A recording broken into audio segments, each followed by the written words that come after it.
My new address will be someplace on anywhere road. It's the prettiest someplace on anywhere road. And all the millionaires' money couldn't build a better abode than my someplace on anywhere road. Hi, I'm David Duncan and welcome to Bing Crosby, The Hollywood Years. Well, 1955 was an interesting year for Bing in a couple of ways.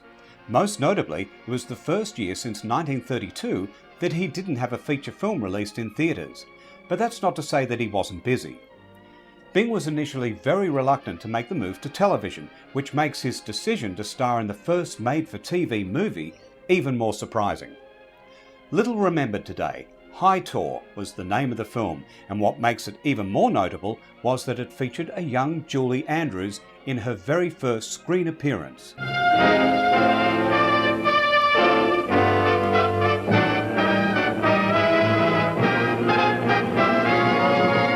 Adapted from a 1936 play by Maxwell Anderson, High Tor was presented on CBS Television's Ford Star Jubilee program and eventually broadcast as a 90-minute colour television special on March the 10th, 1956. Filmed in just over a week in November of 1955, Bing plays a character called Van Dorn, who owns a mountain called High Tor that overlooks the Hudson River. Oh, isn't this perfect weather for an outdoor supper? Not too hot or cold, and no wind to blow the fire around. There he leads an idyllic life, free from work or worry. But his girlfriend, Judy, played by Nancy Olson, wants him to sell to a local mining company so that they can marry and raise a family. I want to tell you, though, this sure beats cooking over a stove. Still, a stove is more dependable. If you keep up the installments, yeah. Oh, Van, wouldn't you ever want to have a modern stove? I want to tell you something. I'm not even thinking about what I'm going to cook on next week. Oh, Van, don't you care anything about the future? The future? You can't cross a river till you come to it. Can't get out of a tunnel when you're halfway through it. That's what my pap used to say. And I try to live his way. You can't buy Monday on a Sunday.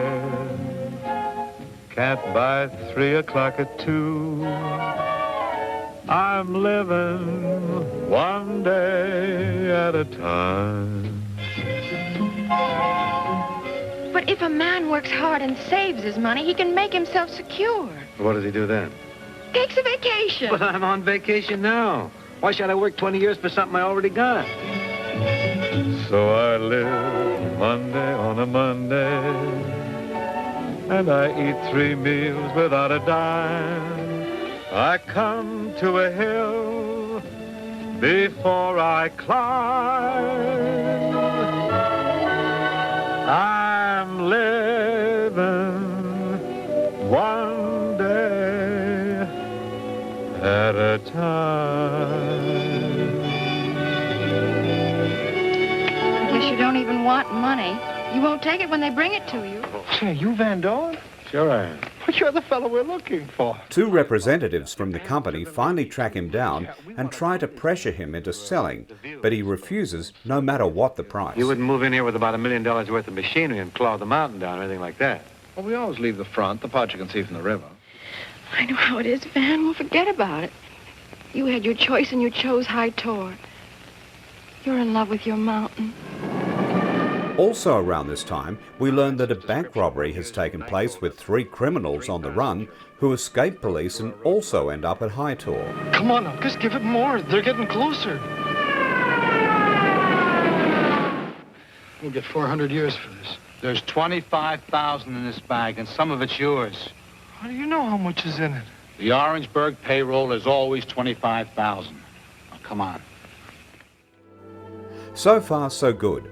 However, from this point on, we're introduced to a group of spirits from a Dutch sailing expedition that landed at High Tor back in the 1600s, one of which is played by Julie Andrews.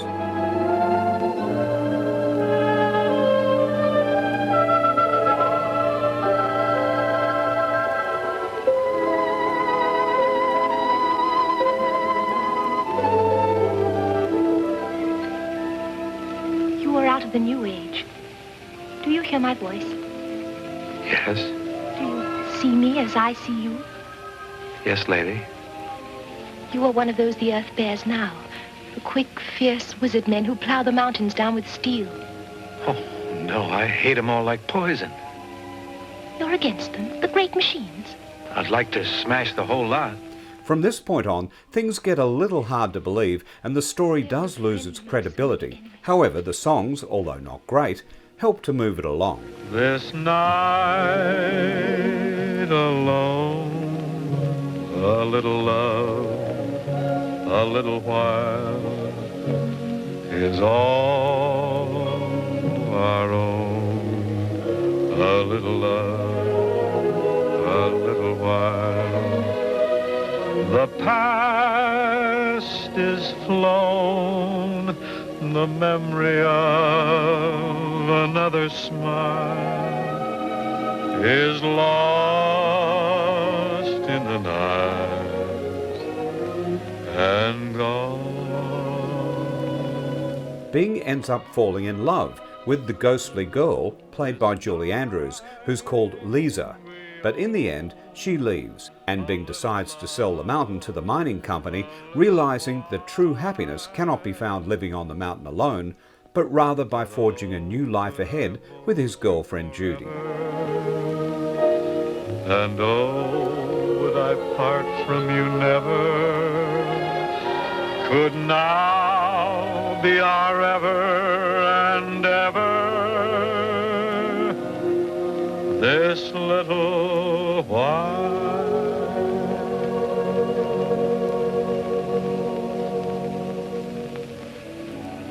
Once upon a long ago, when my heart was young, once upon a long ago,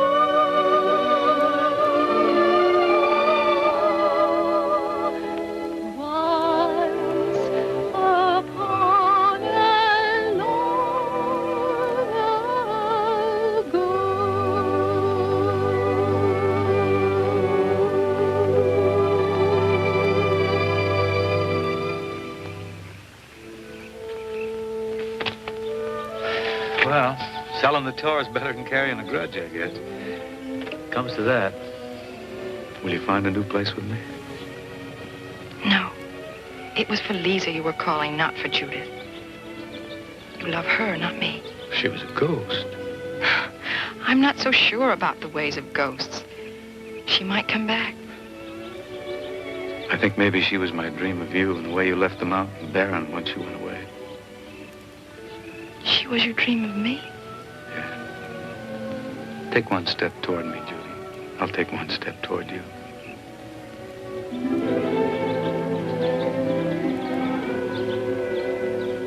The life I knew is far away, is well away, and only you are near and true, are dear and true. This night we own a little love, a little while. But oh, could I hold you forever? And oh, would I part from you never? Could now be our ever and ever, this little while.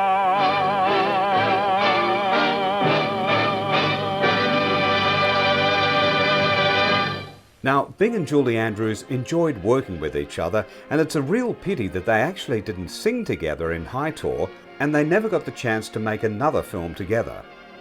In fact, Julie recalled that if she didn't play a scene well, Bing would deliberately make a mistake so she wouldn't get blamed for having to do a retake. It was also nice to see Nancy Olson work with Bing again, who'd played opposite him 5 years before in Mr. Music. High Tor was filmed at the old RKO studios next door to Paramount in Hollywood, and was originally going to be recorded on videotape. However, at Bing's insistence, it was shot on colour 35mm film and utilised the multi-camera shooting technique that had been developed by Desilu Productions, which is still used when filming sitcoms today. Sadly, at present, the only available copy of the film is a low-quality black and white version, but hopefully, one day a proper high-definition coloured digital release of High Tor will be made available so this historic first made-for-TV movie can be seen as it should. Now, whilst High Tor was an innovation as far as television was concerned, and was another first for Bing, it could and should have been a lot better. As Julie Andrews stated years later, "Alas, High Tor was unremarkable and received only lukewarm reviews." Well, of course, she would go on to even greater things in the not-too-distant future. As for Bing, 1955 also saw him filming an unusual short for Paramount to promote an up-and-coming opera singer called Oresti.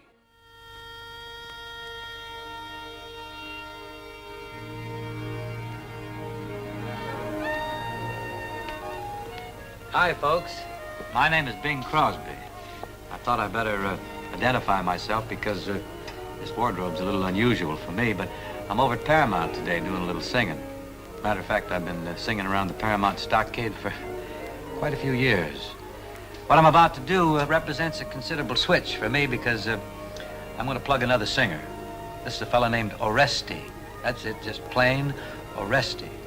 I want you to remember that name because you're never going to forget the voice. This guy hits notes that are, well, they're super stratospheric. He hits notes that I've never even heard of.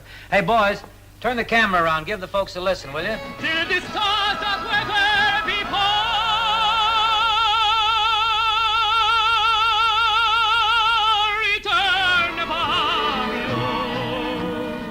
till you whisper to me once more, darling, I love you. And we suddenly know what heaven we are in. Wasn't that lovely? Say, girls, I want to let you in on a little secret. This fella's single. He has tucks, and he will travel. He's going to be pretty stout competition for a lot of singers that I know of. Oh, it's a good thing I've got Gary standing by. So, all in all, it wasn't a very memorable year for Bing in films, but the following year would feature what is probably his most famous and best remembered roles, and that's what we'll look at in the next episode of Bing Crosby, The Hollywood Years. I'm David Duncan. See you then. I come to a hill before I climb. I'm living one day at a time.